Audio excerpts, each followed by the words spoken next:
change that we promised would bring about. That's right. Tutik here seems to acknowledge there are troubles.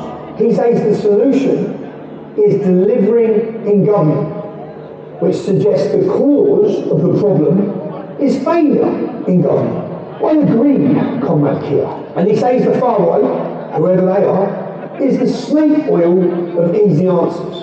I think it'd be more accurate to say the use of the term far right to label concerned British citizens is the snake oil of lazy government.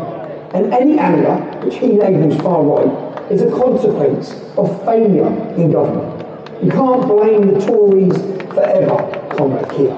And listen to this. It doesn't matter what apparent motivation there is. This is violence, it is not protest. It doesn't matter what the motivation is. That's right. He doesn't care what happened.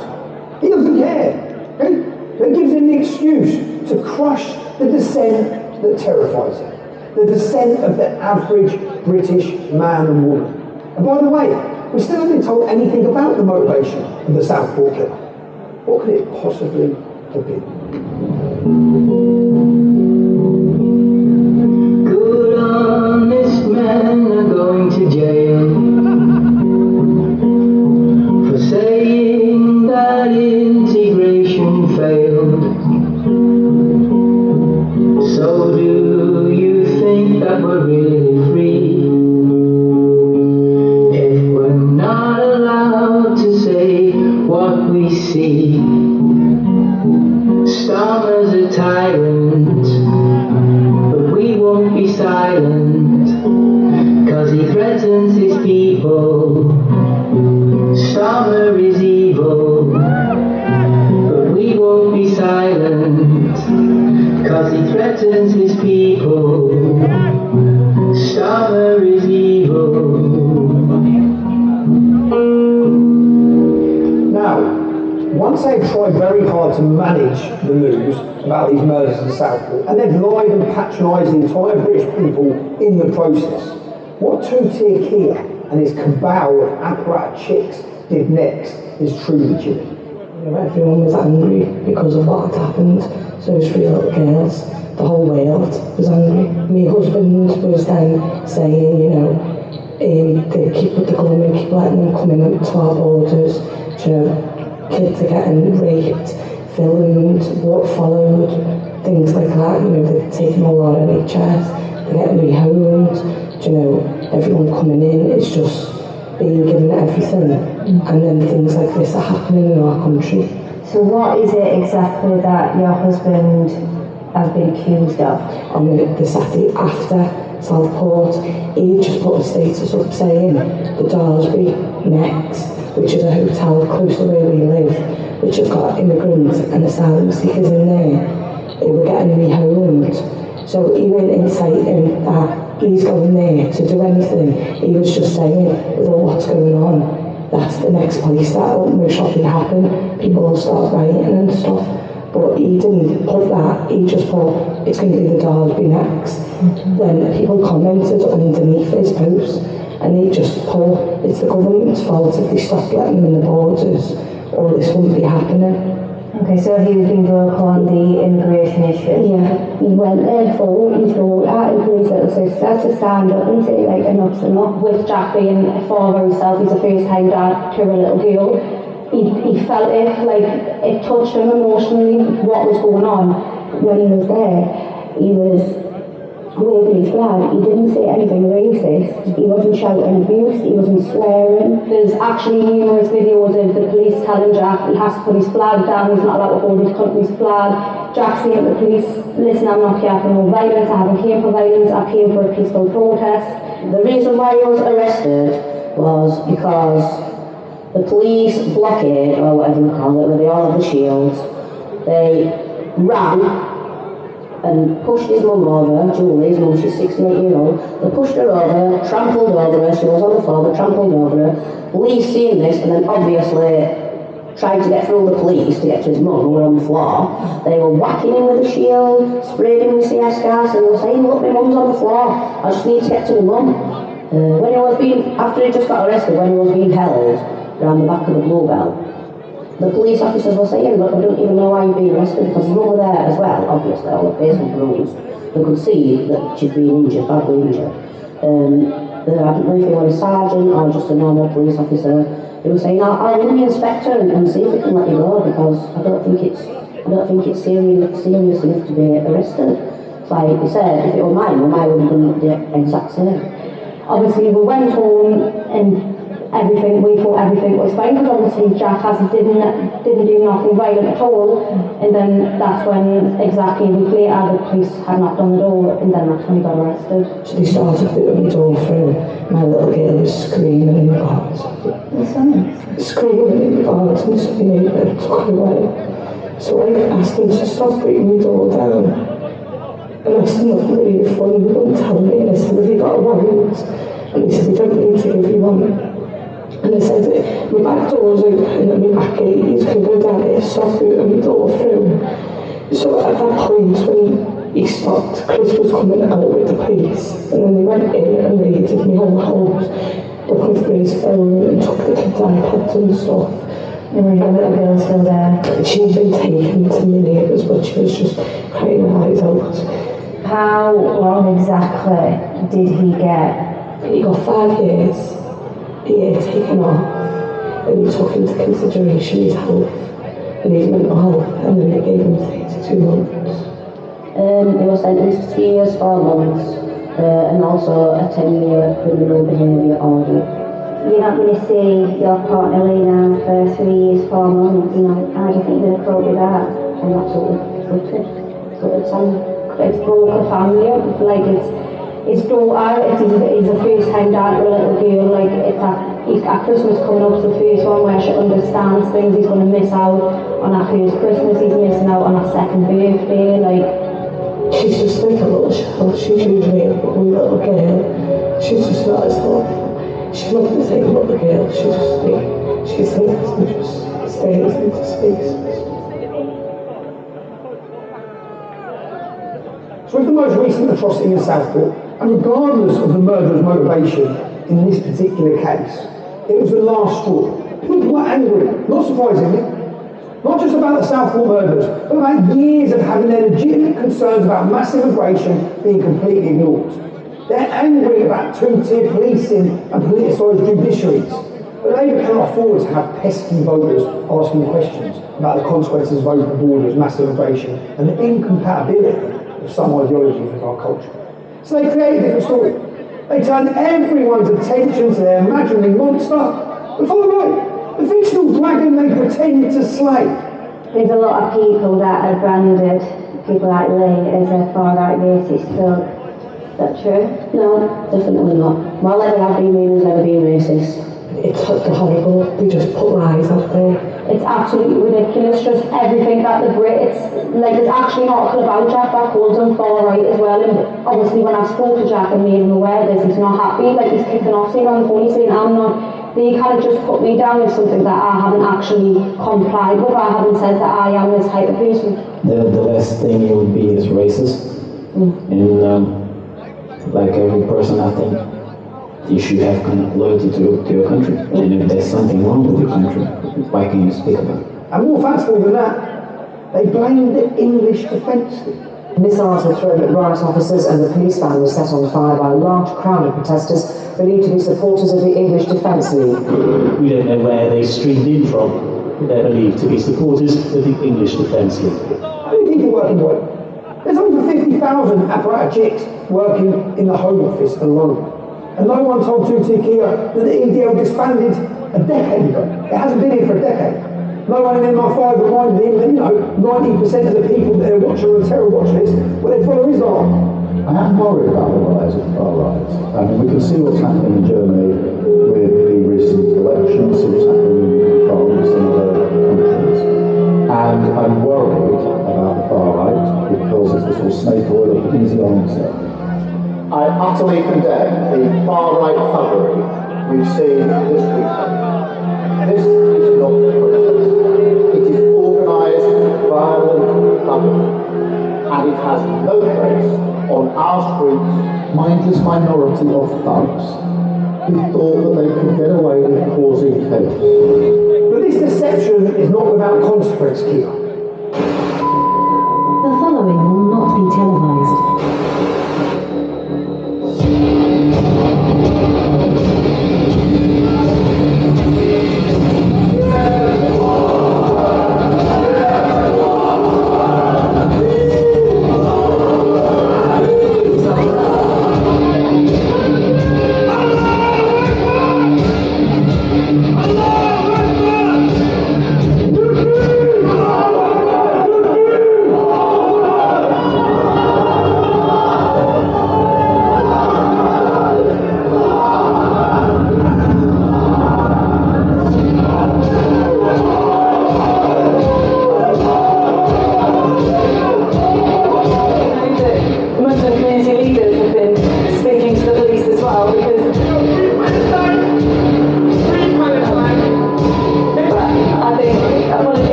You created this facade of this far-right English Defence League roaming the streets.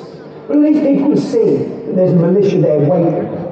He's caused this divide between everyone. He's labelled us ADL, far-right racists. But I think people are angry, and it's all down to Keir Starmer because he hasn't addressed why people are angry, why people are taking to the streets with such anger. I mean, these poor lassies with someone's babies, and I think that's why people are thinking it could have happened to our kids.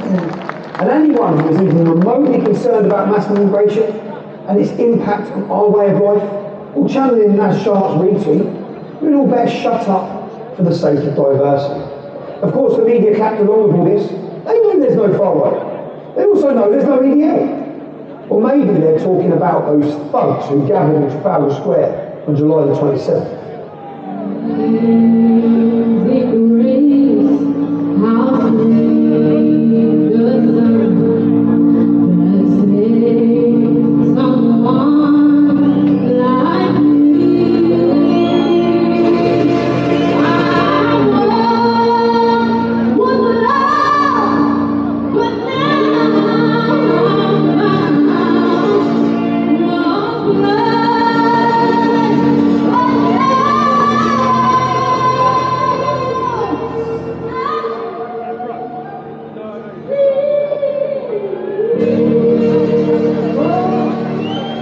Deflecting works, of course. Before the population blink, and without them even realising, the headlines and the news were all focused on the imaginary monster, the imaginary far right. And everyone had stopped talking about the slaughter of innocent kids. It hasn't been mentioned again. It was totally forgotten. It was a successful government ploy. For me personally, they're working to blame me for the trouble in the streets. Well, what we've heard you from a lot of the far-right figures is that these protests that we've been seeing over the last week are not about extremists, they're about ordinary people just having their say. Here's an example, and it's not the only one, from the man known as Tommy Robinson. And probably the most influential instigator of all is Tommy Robinson. For this to be hijacked by people lying on sunbeds in Cyprus. It's been coordinated by Ireland. Can you just blame England? The English Defence League, I mean, give me their phone number, give me their email. I mean, the fellow who's associated with most is on sunbed in Cyprus. I mean, he hates Europe, but there he is enjoying the European sunshine and stirring up poison and hate in this country. There's no truth in that. Bring the case against me. Bring the evidence. The evidence shows the total opposite. Not once did I call for violence, ever. I ask people not to be violent. Lads, you've got to remain calm. Look at our events in London, totally peaceful, totally calm, didn't matter. We were under attack by the media and politicians, by women, as far-right, racist, hooligans, all these things. I told people for calm. Try to remain calm. Just an appeal for calm, man. Bring the numbers, bring the noise, but don't bring any violence, man. Any movement come in, galvanise the country. That's what we need to do, unite people. Now, yeah, the level of violence, it won't work. Anyway, stay safe. Stop the violence, man. And to the men committing the violence, lads, those individual police officers who are coming out doing a difficult enough job, got families at home, they're ordinary people, okay? A peaceful revolution is brewing in Great Britain. A peaceful revolution. Now, why are the British public angry? I want to pause and take a moment to answer that question.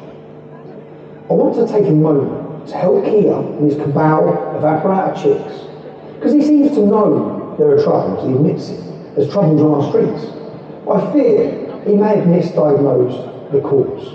Well, it was publicised as being a protest against the lack of government action to deal with the increasing amount of stabbings and knife crime across the country, but in particular against the awful, atrocious, horrific, brutal murder of the 3 primary school age girls in Southport in their playgroup, which, like I think so many other people, I was incredibly upset and distraught about that. And I went there in that spirit. Intending to attend, and did attend, a peaceful protest. Quarter to eight in the evening, the police, the white police, decided to just charge on the crowd. There was absolutely no forewarning, there was no announcement by the police, like on a megaphone or anything like that, to say, can you clear the area, can you move, because we're going to start arresting people. They didn't do that, they just started arresting people completely out of the blue, suddenly, without any notice whatsoever. And I turned around and I saw a police officer arresting someone. And then the police officer came towards me and arrested me. And I was handcuffed. Behind my back. So you were arrested for standing in the street? Basically, yeah. Oh, absolutely, that was it. That was why I was arrested. And I did nothing. Didn't resist arrest.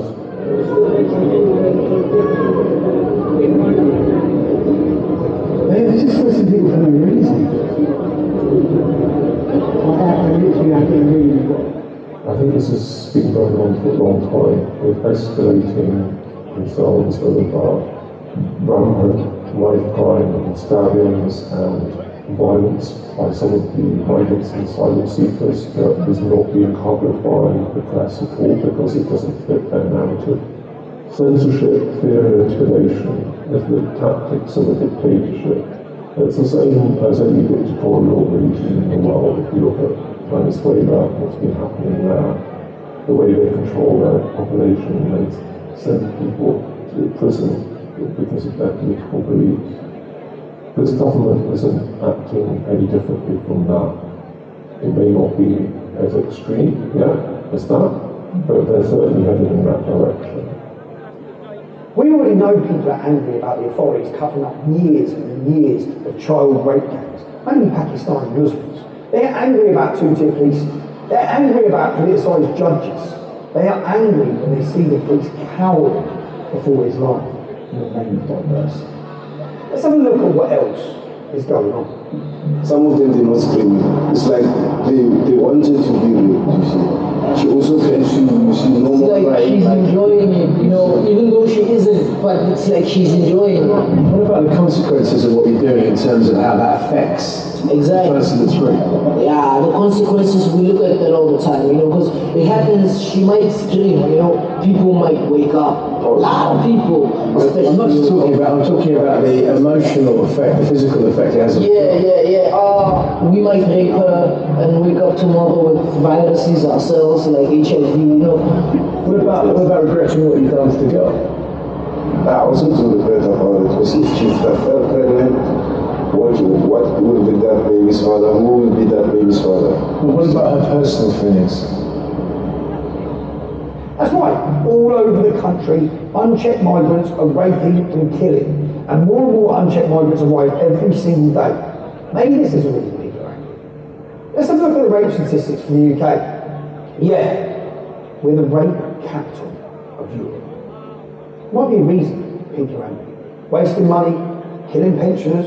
Some breaking news from our end, actually. Channel migrant arrivals surged by 43%. That's from our Home Security Editor, Mark White. That's after 442 small boats crossed the channel yesterday on Easter Sunday. That now brings the total for this year of 5,435 channel crossings since the beginning of the year. That's well in excess of the 3,790 odd who crossed the channel by small boat at this point in 2023.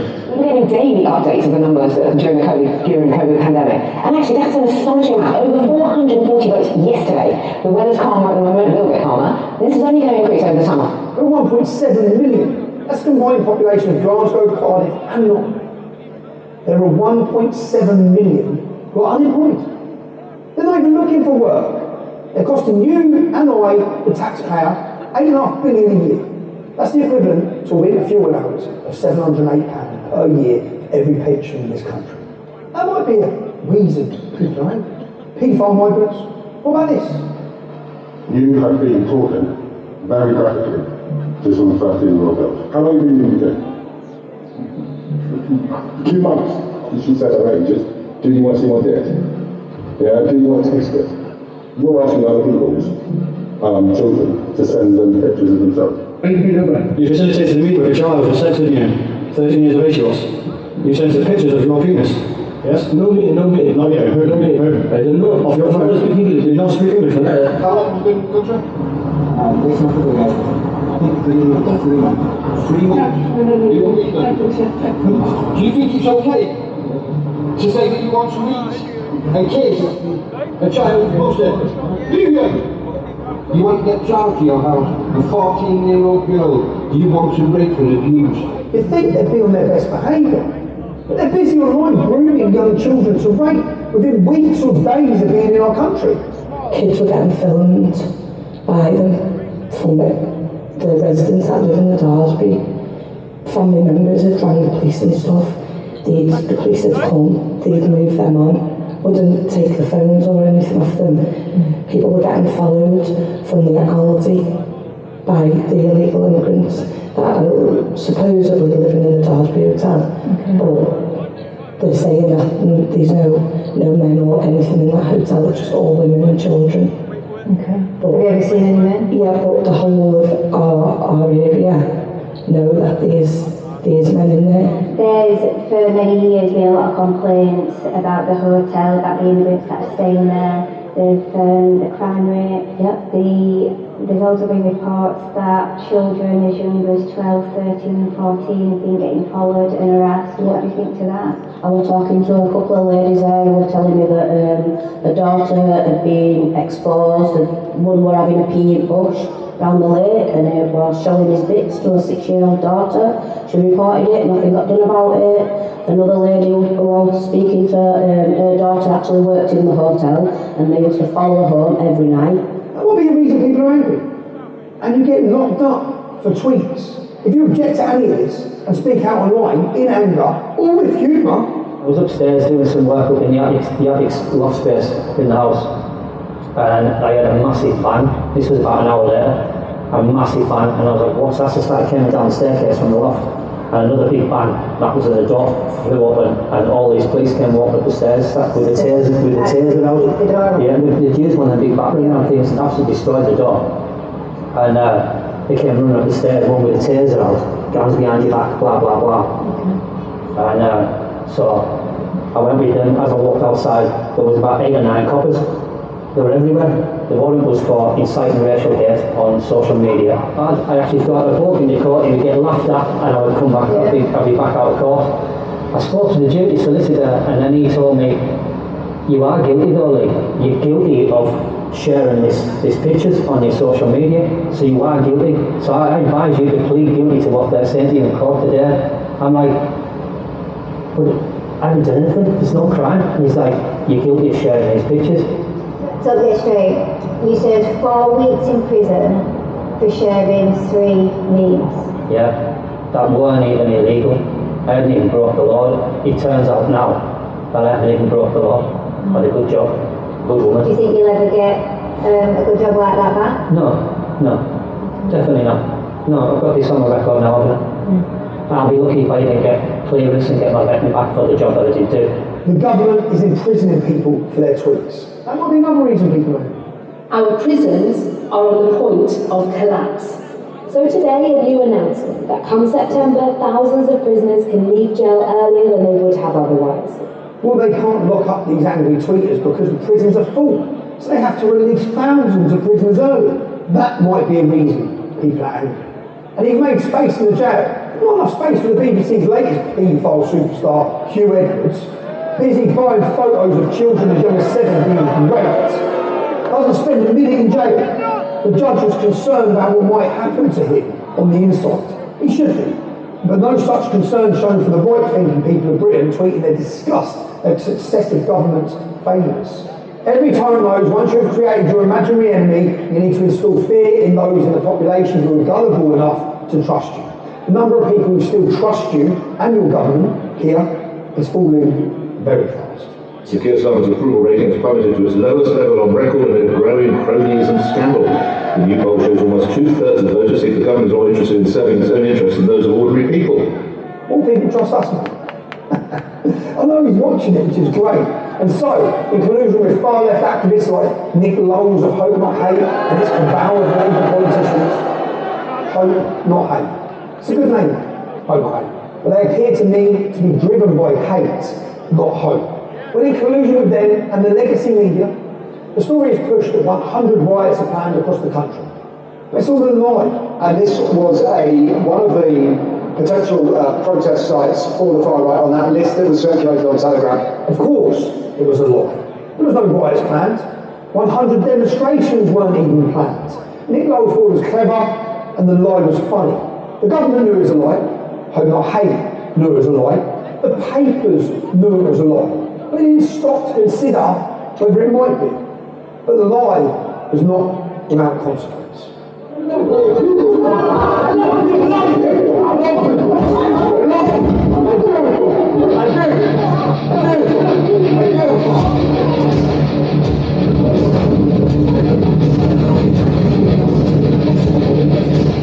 It is natural, Sir Regal.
I'm sure the police will be all over those machete-wielding thugs.